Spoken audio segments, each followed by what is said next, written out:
Akhir-akhir ini kita sering mendengar bahwa NIK akan menjadi NPWP.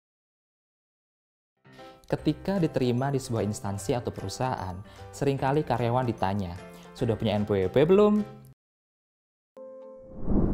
Kamu punya badan usaha, wajib gak sih daftar NPWP? Ya wajib banget. Sudah tahu kan, setiap wajib pajak yang telah memenuhi persyaratan subjektif dan objektif wajib mendaftarkan diri untuk memperoleh NPWP. Setiap wajib pajak diwajibkan untuk melaporkan SPT tahunan PPh dengan benar, lengkap, dan jelas.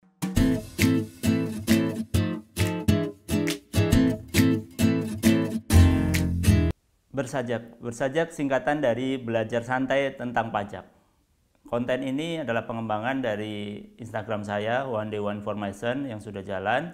Nah, bedanya kalau One Day One Information ada di konten pribadi saya, kalau bersajak ini ada di Instagramnya Pusdikat Pajak, dan juga akan dimasukkan ke dalam KLC-nya BPPK.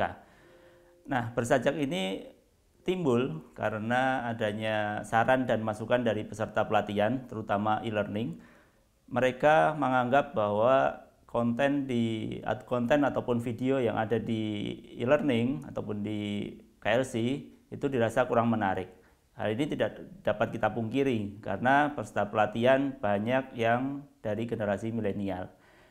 Nah, dari saran dan masukan peserta tersebut, kami bersama tim ingin mengubah konten ataupun tampilan dari video-video yang ada di KLC biar lebih santai, menarik, dan mudah dipahami oleh peserta. Kami berusaha membuat mudah aturan perpajakan dengan cara membuat satu topik, satu contoh. Ya, misalnya seperti tadi, misalnya kita bahas mengenai NPWP wanita kawin, kita berikan satu teori ataupun satu aturannya yang benar, lalu kita berikan contoh, sehingga mudah dipahami. Dan dengan peserta mudah memahami peraturan perpajakan, maka peserta akan lebih tertarik lagi untuk belajar pajak.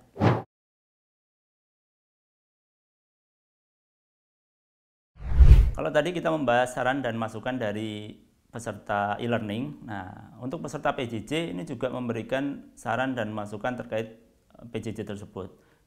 Peserta PJJ menganggap PJJ ini terlalu lelah, capek, dan tidak fokus. Ya, tidak bisa kita pungkiri karena dari jam 8 sampai jam 17 itu mereka duduk di depan monitor atau di depan komputer. Pasti akan tidak fokus dan gampang lelah.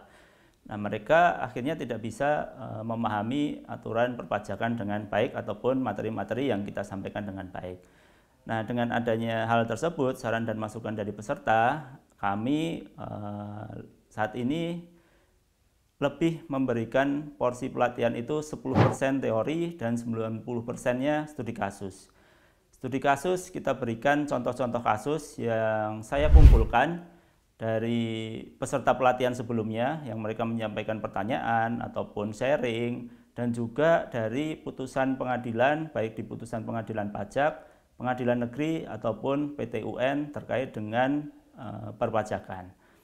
Nah, dengan perubahan metode PJJ ini, maka minat peserta ketika saya sampaikan studi kasus, minat peserta itu untuk membahas kasus tinggi dan mereka lebih mau lagi untuk membahas atau membaca-baca aturan perpajakan yang ada, dan juga kelas ini menjadi lebih hidup.